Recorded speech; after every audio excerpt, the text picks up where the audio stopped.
శ్రీ సద్గురు పరమాత్మనే నమః. శ్రీ స్వామి అచలానంద గురుభ్యో నమః. సైన్స్ ఏమంటుందంటే ఈ మ్యాటర్ ఎనర్జీ ఈ రెండు తప్ప మూడవది లేదు. ఈ సృష్టి మొత్తాన్ని నడిపించేది ఆ ఎనర్జీనే. ఆ శక్తి ఏదైతే ఉందో అదేదో అజ్ఞాతంగా ఉండి ఒక అద్భుతమైన శక్తి నడిపిస్తోంది ఈ సృష్టిని అంటుంది. మనమేమంటాం, అదంతా ఆత్మ, సృష్టికి ఆధారం, ఆత్మశక్తి నడిపిస్తోంది అంటున్నాం. అది ఎలా అనగలుగుతున్నామంటే దృష్టి జ్ఞానమయం కృత్వ పశ్యేత్ బ్రహ్మమయం జగత్. ఎప్పుడైతే మనకి ఆత్మ జ్ఞానం అనేది ఉంటుందో ఆ జ్ఞాన దృష్టితో చూసినప్పుడు ఈ సర్వం బ్రహ్మమయంగా మనకి కనపడుతూ ఉంటుంది. సరే, మ్యాటర్ అండ్ ఎనర్జీ ఆర్ అన్డివిజిబుల్ అంటున్నారు కదా, మరి ఎక్కడ పదార్థం ఉంటే అక్కడ శక్తి ఉండాలంటున్నారు కదా, రాళ్లలో కూడా ఉందా అంటే డెఫినెట్గా ఉంది.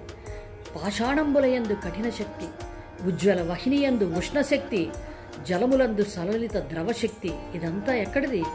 ఇదంతా ఆత్మశక్తి.